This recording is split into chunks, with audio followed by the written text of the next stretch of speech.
السلام علیکم ورحمۃ اللہ وبرکاتہ۔ نحمدہ ونصلی علی رسولہ الکریم، اما بعد۔ اعوذ باللہ من الشیطان الرجیم، بسم اللہ الرحمن الرحیم۔ ان اللہ یامرکم ان تؤدوا الامانات الی اہلہا، صدق اللہ۔ خواتین و حضرات، ریاض الصالحین کا سلسلہ آپ کی خدمت میں پیش کیا جا رہا ہے۔ آج کا جو باب ہے، امانت ادا کرنے کا حکم۔ باب الامر باداء الامانت، کہ امانت کو کیسے ادا کرنا چاہیے، امانت کا کیا حکم ہے۔ امام نووی رحمۃ اللہ علیہ سورۃ النساء کی آیت نمبر 58 سب سے پہلے لائیں، جس میں اللہ تعالیٰ کہتے ہیں، ان اللہ یامرکم، بے شک اللہ تم کو حکم دیتا ہے، ان تؤدوا الامانات الی اہلہا، کہ تم امانت کو اس کے حقداروں کو ادا کر دو۔ یہ آیت ایک خاص واقعے کی طرف اشارہ کیا ہے کہ حج فتح مکہ کے وقت خانہ کعبہ کی چابی حضرت عباس اور حضرت علی رضی اللہ عنہ آگے بڑھے اور انہوں نے کہا کہ اللہ کے رسول، اس کی چابی اب ہمیں دے دیجئے، اس لیے کہ مسلمانوں کا فتح ہو گیا۔ لیکن اس وقت جو چابی تھی ایسے خاندان میں جو لوگ ابھی کفر میں تھے،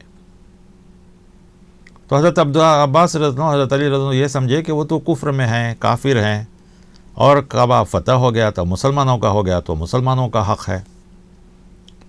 آپ صلی اللہ علیہ وسلم اسی چیز پر غور کر رہے تھے کہ یہ آیت کریمہ نازل ہوئی۔ آیت کریمہ سمجھنے کے لیے یہ تفسیر بیان کی جاتی ہے، لیکن یہ آیت ساری امانتوں کے لیے، کسی ایک امانت کے لیے نہیں، جتنی بھی امانتیں ہیں سب کے لیے یہی حکم ہے کہ امانت واپس کر دو۔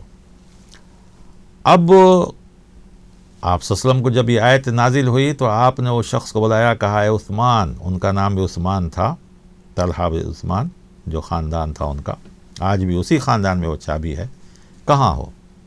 اب وہ آدمی ڈر گئے، کافر تھے، پریشان تھے، حالانکہ یہ وہ شخص تھا کہ آپ صلی اللہ علیہ وسلم جب مکے میں تھے ہجرت سے پہلے، تو آپ نے ایک دن اس سے خواہش ظاہر کی کہ میں کعبہ میں اندر جانا چاہتا ہوں، تو اس نے روک دیا تھا، آپ کو داخل ہونے نہیں دیا۔ تو آپ صلی اللہ علیہ وسلم نے کہا کہ ایک دن وقت آئے گا کہ یہ چابی میرے ہاتھ میں ہوگی اور میں جس کو چاہوں گا اس کو دوں گا۔ آج وہ وقت آ گیا۔ آپ چاہتے تو کر سکتے تھے، لیکن اللہ تعالیٰ بھی دیکھیے، کہا کہ نہیں، یہ امانت اسی کی ہے اور اس کو ادا کیا۔ آپ نے اس کو بلایا اور اسی کو دے دیا۔ آج وہ لوگ بعد میں مسلمان ہو گئے، آج بھی چابی اسی خاندان میں ہے، حتیٰ کہ بادشاہ لوگ بھی اسی سے چابی لے کے اندر آتے ہیں، وہی آ کے کھولتا ہے، سب کچھ ہوتا ہے۔ بہرکیف یہ ایک واقعہ ہے۔ دوسری آیت جو امام نووی رحمۃ اللہ علیہ وہ سورۃ الاحزاب کی آیت نمبر 72 اللہ تعالیٰ اس آیت میں کہتے ہیں، اِنَّا عَرَضْنَا الْأَمَانَةَ عَلَى السَّمَاوَاتِ، بے شک ہم نے پیش کیا امانت کو آسمان پر، والارض زمین پر، والجبال پہاڑ پر، فَأَبَيْنَ يَحْمِلْنَهَا، تو ان سبوں نے، زمین، آسمان، پہاڑ، سب نے انکار کر دیا اس امانت کو اٹھانے سے۔ وَأَشْفَقْنَ مِنْهَا، اور وہ اسے خوف کھانے لگے۔ وَحَمَلَهَا الْإِنسَانُ، لیکن انسان نے اس امانت کو اٹھا لیا۔ إِنَّهُ كَانَ ظَلُومًا جَهُولًا، بے شک وہ بڑا ظالم اور سخت نادان ہے۔ اب اس آیت میں امانت کیا ہے؟ وہاں تو خانہ کعبہ کی چابی مراد تھی، تو اس آیت میں امانت کیا ہے جس کو اللہ تعالیٰ آسمان، زمین، پہاڑ پر پیش کیا اور وہ سب ڈر گئے، خوف کھا گئے اور اس کو اٹھانے سے انکار کر دیا؟ یہاں امانت سے مراد پورا دین اور قرآن ہے۔ تو معلوم ہوا کہ سب سے پہلے ہم کو معلوم ہونا چاہیے کہ امانت کس چیز کا نام ہے۔ عام طور پر جب ہم امانت کا لفظ سنتے ہیں تو ہمارے ذہنوں میں صرف ایک بات آتی ہے، وہ یہ روپیہ، پیسہ، چاندی، سونا، مال، یہ وہ ایسی چیزیں ہیں۔ شریعت امانت ہر چیز کو کہتی ہے۔ ہماری ایک ایک سانس بھی امانت ہے. ماں باپ اولاد کی امانت ہے، اولاد ماں باپ کی امانت ہے، اور یہ ہماری جان، ہمارے مال، ہماری سب کچھ اللہ کی امانت ہے. صحابہ کرام کے بہت سے ایسے واقعات ہیں کہ جب ان کی کم عمری میں پیارا لاڈلا بیٹا، بیوی، باپ، شوہر شہید ہوئے ہیں تو انہوں نے اللہ کے سامنے یہی کہا، ان للہ ما اخذ. وہ اللہ کی امانت تھے ہمارے پاس، اللہ نے ہم سے لے لیا. تو معلوم ہوا کہ ہر چیز امانت ہے، صرف روپیہ پیسہ نہیں. ایک حدیث میں تو یہ بھی ہے کہ مجلس میں جو ہم بات چیت کرتے ہیں وہ بھی امانت ہے. ہم کسی کو کوئی اچھا مشورہ دیتے ہیں وہ بھی امانت ہے. کل کے دن اگر وہ آدمی ترقی کر جائے تو ہم بول کے نہ بتائیں ہاں میں ہی مشورہ دیا تھا جس کی وجہ سے انہوں بہت آگے بڑھ گئے. نہیں، گیا ثواب پورا. یہ بھی امانت کے خلاف ہے. ہر چیز امانت ہے، صرف روپیہ پیسہ نہیں. جتنی چیزیں ہو سکتی ہیں چھپانے والی وہ سب چیزیں امانت ہیں. تو امانت ایک تو دین کو بھی کہا گیا. 5 وقت کی نماز بھی امانت ہے. اگر کوئی آدمی صرف 3 وقت پڑھتا ہے، 2 وقت چھوڑتا ہے، خیانت کر رہا ہے. 4 وقت پڑھتا ہے، 1 وقت چھوڑتا ہے، خیانت کر رہا ہے. صرف جمعہ پڑھتا ہے، 5ویں نماز نہیں کر رہا، وہ بھی اللہ کی امانت میں خیانت کر رہا ہے. ہر چیز امانت ہے. اللہ کی دی ہوئی جان بھی امانت ہے. جان جو اللہ کا دیا ہوا ہے، اگر اس کے اللہ کی فرما برداری نہیں کر رہے ہیں تو گویا خیال. تو امانت کا اپوزٹ خیانت ہے. امانت جتنا بڑا عمل ہے، خیانت اتنا ہی بڑی غلط چیز ہے. اسی لیے حدیث جو لائے ہیں امام نووی رحمۃ اللہ علیہ، اس کے راوی حضرت ابو ہریرہ رضی اللہ عنہ ہیں، اور اس حدیث میں کہا گیا کہ ان رسول اللہ صلی اللہ علیہ وسلم قال آیت المنافق 3. منافق کی 3 نشانیاں ہیں. اب اس حدیث میں جو لفظ آ رہا ہے سنیے. اذا حدث کذب، جب وہ بات چیت کرتا ہے تو جھوٹ بولتا ہے. وَإِذَا وَعَدَ أَخْلَفَ، اور جب وہ وعدہ کرتا ہے تو خلاف کرتا ہے. یہی ہے. وَإِذَا اؤْتُمِنَ خَانَ، اور جب اس کے پاس امانت رکھی جاتی ہے تو خیانت کرتا ہے. تو کوئی بھی چیز امانت، روپیہ، پیسہ، سونا، چاندی، ڈاکومنٹ، بات چیت، یا کوئی بھی چیز، حتیٰ کہ کوئی بات ہم نے مشورہ کیا، کسی سے مشورہ لیا، یا کوئی بات کہی کہ بھائی فلاں کے بارے میں، تو آدمی کو چاہیے کہ صحیح مشورہ دے اور اس کو راز میں رکھے. یہ بھی امانت ہے. کیونکہ اگر اس امانت پر خیانت کیا ہے تو خیانت کی سزا بہت بڑی ہو گیا. انسان منافق ہو جاتا ہے. اور آپ منافق کی بحث آئے گی یا بیان بھی سنے ہوں گے کہ منافق کی سزا کتنی سخت ہے. ایک تو منافق ہوتا ہے جو اعتقاد، عقیدے کا منافق، ایمان میں منافق، اور یہ عمل کا نفاق ہے کہ نماز روزہ سب کچھ کر رہا ہے لیکن امانت میں خیانت، جھوٹ میں بات کرے تو جھوٹ، اور وعدہ کرے تو خلاف ورزی. بعض روایتوں میں یہ بھی آیا ہے وَإِذَا خَاصَمَ فَجَرَ، تھوڑی سی بات چیت ہوئی گالی گلوچ پہ اتر جاتا ہے. تھوڑا ناچاکی ہوئی گالی گلوچ پر، برائی پر، سب پر اتر جاتا ہے. وہ بھی ایک روایت. دوسری روایت میں یہ کہا گیا ہے. وفی روایتین، اور مسلم شریف کی روایت میں، پہلی والی روایت تو بخاری اور مسلم دونوں میں ہے. مسلم شریف کی روایت میں ایک لفظ اتنا بھی ہے وَإِن صَامَ وَصَلَّ وَزَعَمَ أَنَّهُ مُسْلِمٌ، اگر اس کے اندر یہ 3 عادتیں یا 3 میں سے کوئی ایک عادت ہے، وہ منافق ہے. اگرچہ کہ وہ نماز پڑھے، روزہ رکھے اور دعویٰ کرے کہ میں مسلمان ہوں، تب بھی نہیں، اس کے اندر نفاق آ ہی گیا. اور نفاق کیا ہے؟ انسان کو جہنم میں لے جانے والی ہے. تو جو پکے منافق ہیں ان کے حق میں تو اللہ کے رسول کی بھی توبہ قبول نہیں ہوتی. آپ بھی اگر ان کے لیے دعا کریں تب بھی دعا قبول نہیں ہوگی. اور یہ بھی کہا گیا ان المنافقین فی الدرک الاسفل من النار، منافق جہنم کے نچلے طبقے میں ہوں گے. بہرکہ منافق کے درجے الگ الگ ہیں، سب کی الگ الگ گناہیں ان کی ہوں گی. تو یہ 3 چیزیں بتلائی گئی. اس میں سے اس باب کے تعلق جو چیز ہے وہ یہ کہ وَإِذَا اؤْتُمِنَ، جب امانت رکھا جائے تو خیانت کرے. امانت روپیہ، پیسہ، چاندی، بات چیت، خود اللہ کی امانت ہم سب ہیں. یہ بھی ہے. اور دین پورا کا پورا امانت ہے، تو کسی بھی حق میں کمی کرنا یہ بھی خیانت ہے، خواہ وہ انسان کے حق ہو یا دوسرے حق ہو۔ دوسری حدیث جس کے حذیفہ رضی اللہ تعالیٰ عنہ راوی ہیں، یہ حدیث بڑی لمبی ہے، باب کے تعلق سے جو لفظ ہے وہ یہ لاتا ہوں۔ آپ صلی اللہ علیہ وسلم فرماتے ہیں کہ ایک زمانہ آئے گا، لوگ رات کو سوئیں گے، صبح کو اٹھیں گے تو ان سے ایمان نکال لیا جائے گا، ان کے دل سے امانت نکل چکا ہوگا، اور اسی طرح شام کو جائیں گے تو پھر صبح کو دیکھیں گے کہ ان کے اندر سے امانت نکل چکی ہے۔ گویا اس کی ایک مثال بھی دے رہے ہیں، جیسے کہ اونٹ تیزی سے گزر جاتا ہے، اور اسی طریقے سے لوگوں کے اندر سے امانت نکل جائے گی۔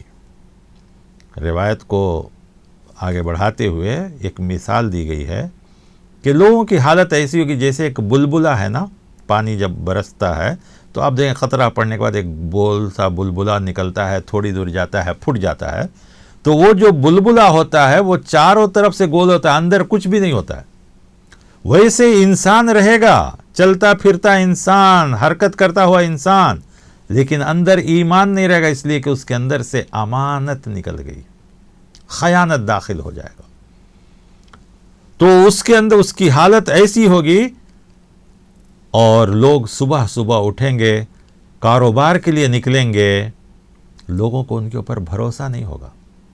حضرت حذیفہ رضی اللہ تعالیٰ عنہ کہتے ہیں، وَلَقَدْ أَتَى عَلَيَّ زَمَانٌ، میرے ساتھ ایسا معاملہ ہوا، ایک دور ایسا آیا کہ میں نے دیکھا کہ مجھے کوئی فکر نہیں ہوتی تھی، میں کسی سے بھی خرید و فروخت کرتا تھا، اگر وہ مسلمان ہے تو وہ بھی ڈرتا تھا، یہود و نصارہ ہے تو وہ بھی ڈرتے تھے، اور ہر آدمی اپنے دین پر ہوتا تھا اور صحیح صحیح بیپار کرتا تھا۔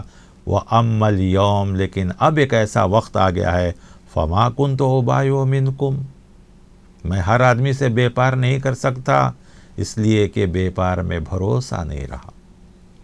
تو تجارت میں امانت کیا ہے؟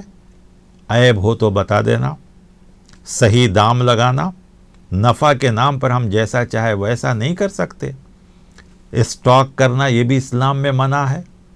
تو یہ ساری چیزیں امانت سے میں خیانت کرنا ہے۔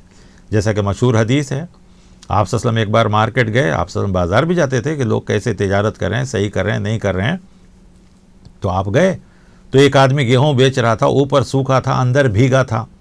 آپ کو ہو سکتا ہے اللہ تعالیٰ وحی کے ذریعے بتایا ہو، آپ نے ہاتھ ڈالا تو اندر سے بھیگا ہوا گیہوں نکلا، تو آپ نے کہا یہ کیا ہے؟ تو وہ کہنے لگا اصاب الماء، بارش ہوئی بھیگ گیا، میں کیا کروں، مجبور ہوں۔ آپ صلی اللہ علیہ وسلم نے کہا کہ تم سوکھا الگ رکھتے، بھیگا الگ رکھتے، اور اس کے بعد آپ نے فرمایا من غشنا فلیس منا، جو دھوکہ دیتا ہے وہ ہم میں سے نہیں ہے۔ تو امانت کے خلاف خیانت اور دھوکہ بھی ہے، اور خیانت خائن بہت بڑا گنہگار ہے، جبکہ امانت دار بہت بڑی چیز ہے۔ بعض حدیثوں میں یہ بھی ہے کہ تاجر الصدوق الامین، سچا اور امانت دار تاجر مع النبیین والصدیقین والشہداء، ان لوگوں کے ساتھ ان کا مقام۔ لیکن اگر تجارت میں امانت داری نہیں ہے، وقت پر پیسے ادا کرنا، صحیح قیمت لگانا، صحیح قیمت دینا، تول میں صحیح رہنا، بات چیت صحیح رہنا، چیز میں کچھ عیب ہو تو اس کو بتا دینا، چھپا کر دھوکہ نہیں دینا، اور یہ کہنا کہ میں تو چانس مار لیا، میں بچ گیا، میں کامیاب ہو گیا، نہیں، یہ سب دھوکہ ہے۔ آج دیکھیے ایک ہی چیز ہے، الگ الگ لوگوں سے الگ الگ دام لیے جاتے ہیں، سامنے والے پر بھروسہ اگر ہے تو ٹھگا بھی دیا جاتا ہے۔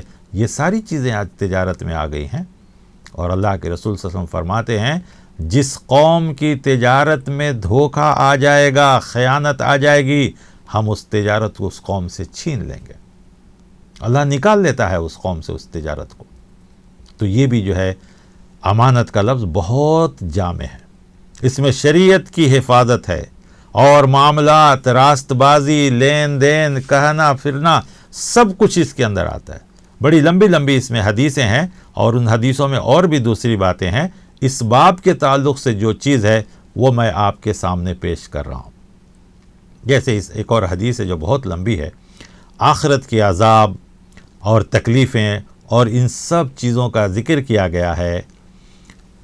اس میں یہ بھی بتایا گیا ہے کہ آخرت میں جو عذاب ہوں گے وہ کیسے ہوں گے، کس طریقے سے ہوں گے، لیکن ان میں سے کچھ لوگ ایسے ہوں گے جو خیانت کی وجہ سے جہنم کی گہرائی میں پھینک دی جائیں گی، اور بتلایا گیا کہ وہ جہنم جس کی گہرائی 70 سال کی مسافت کے برابر ہوگی۔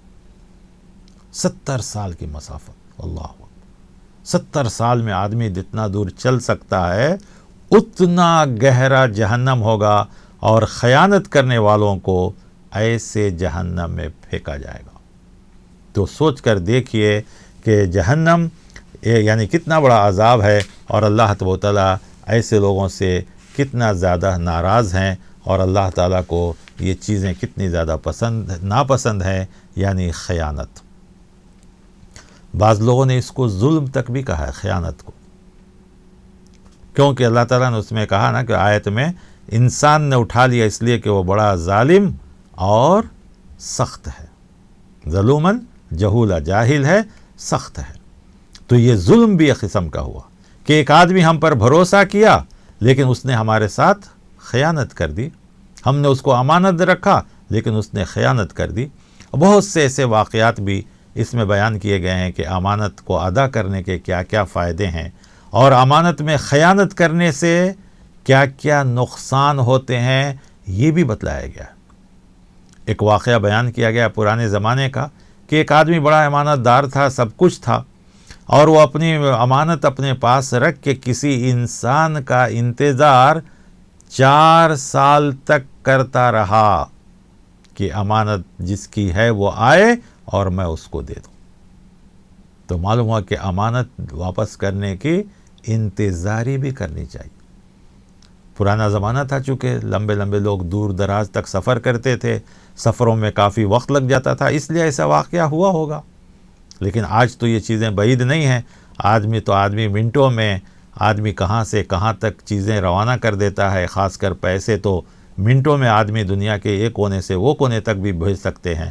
تو بہرکیف اگر آج بھی ایسے حالات ہو جائیں تو ہمیں امانت کا خیال رکھنا چاہیے، اور یاد رکھیے کہ امانت صرف روپیہ پیسہ نہیں ہے، بلکہ بات چیت بھی امانت ہے، صحیح کسی کو مشورہ دینا بھی امانت ہے، کسی کے بارے میں ہم کچھ جانتے ہیں تو اس کو چھپا کر رکھنا بھی امانت ہے، کوئی ہم سے کوئی کچھ مشورہ لیتا ہے تو وہ بھی امانت ہے۔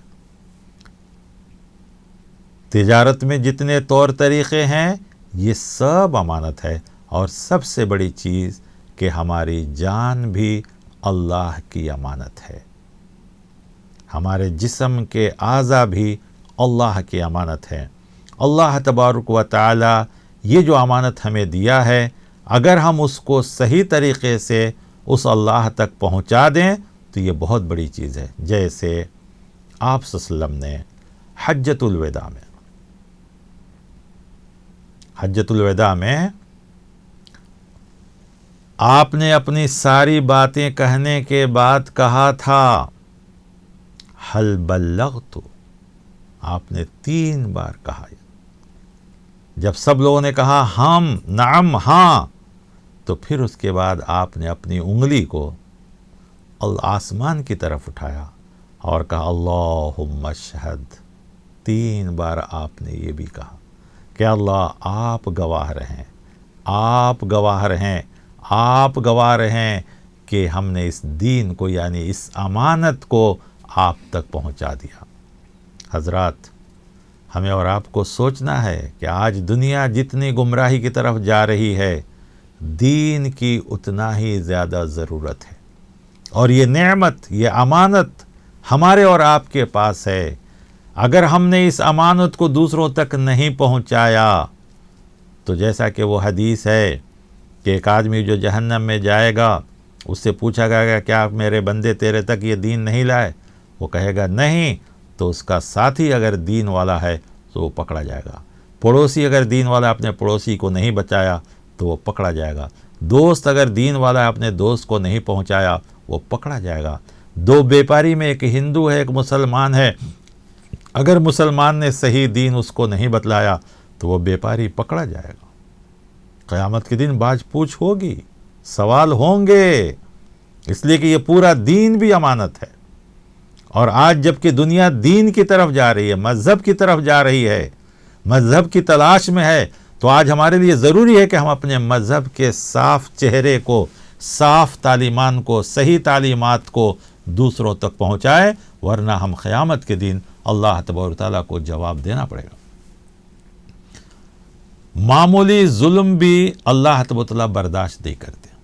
جیسے کہ ایک حدیث ہے جو مسلم شریف کے اندر ہے، یہ ابو ہریرہ اس کے راوی ہے، کہتے ہیں اللہ تبارک و تعالیٰ رسول اللہ صلی اللہ علیہ وسلم فرماتے ہیں کہ لَوْ تَعُودُنَّ الْحُقُوقِ إِلَىٰ أَهْلِهَا، حقداروں کا حق پہنچانا بھی یہ بھی امانت داری میں آتا ہے، کہ جس کا جو حق ہے وہ پہنچا دینا یہ امانت داری ہے، جس کا جو مرتبہ ہے اس کو دینا یہ امانت داری میں ہے، جس کی جو جگہ ہے وہ دینا اس کی امانت داری میں ہے.